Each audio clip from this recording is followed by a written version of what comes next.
So What Fatima Did first premiered in 2009 at Hampstead Theatres. And when we were coming to, in 2019, looking for a production that we could produce in co-production with Tamasha as part of the Sustained project, we were looking for something that still had relevance, that had something to say, that allowed a diverse cast on stage and also hopefully invited a diverse audience into the building as well, but that also had some general appeal. So Rafia and myself read a lot of plays, and we'd just finished working with Atiha Sen Gupta on a new commission called Abby last year.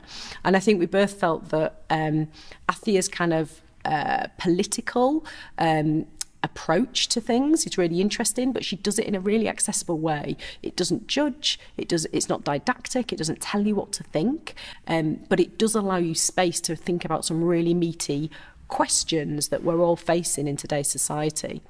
And so what Atiha ends up doing is giving us a cast, a really diverse cast,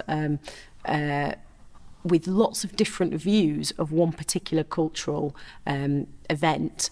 And as an audience member, you're able to kind of see yourself almost in every character. So every character at some point says something that I think, oh, I understand that. I can engage with that as a conversation. And it just gives you space and room to kind of start to have those conversations and those thoughts.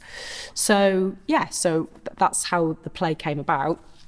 And it's been really brilliant working with Rafia as a new producer, and with a whole cast who are from the Midlands, but who are from very, very different backgrounds, and just bringing all of their viewpoints into the melting pot. So what Fatima did is start wearing the hijab without telling any of her friends or her family. And so the play looks at the reactions of all of those people in her lives, her boyfriend, her friends, her mum. And what's really interesting is that Fatima hasn't grown up in a religious household, and her mum is really confused as to why she would do this. And it kind of forces the other characters, like her boyfriend, to then question their own identity, and kind of figure out, how did they wear their culture? So at one point they might do things that are a bit problematic, but it's all in the kind of theme of figuring out who they are and what labels and things they wear.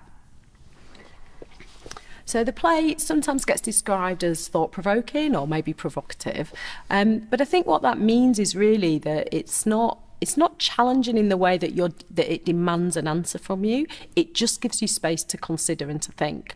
All the characters do things that are interesting, that are sometimes strange choices, and they relate to their own identity and that of Fatima's in different ways. And so it just gives you space, because there are so many viewpoints put onto the stage. It gives you space to relate to every single one and to think, yeah, actually, sometimes I feel that, or no, actually, I'm not sure if that's how I see it. And I think that's what makes really good theatre at the end of the day. If you don't leave a theatre having a conversation, then kind of what's the point? It's there to ignite discussion and debate and yeah, just self-reflection as well.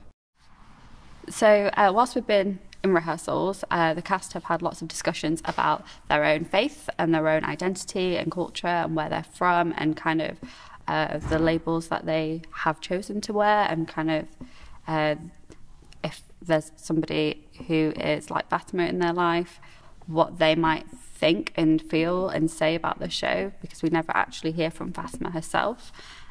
So there's been lots of conversations around just identity. So I guess what I'd like audiences to take away is I'd like them to have an enjoyable evening of drama at the theatre. It's ultimately about a group of young people growing up, how they grow up, how their friendships evolve, how when they make certain choices in their life, things change. And I'd also like audiences to take away the opportunity to know that this is a conversation that we can have with no blame, and we can take the politics out of it, and we can just talk a little bit about how we feel about living as a community with difference, and what that means to us, and how we can ultimately live a little bit more harmoniously.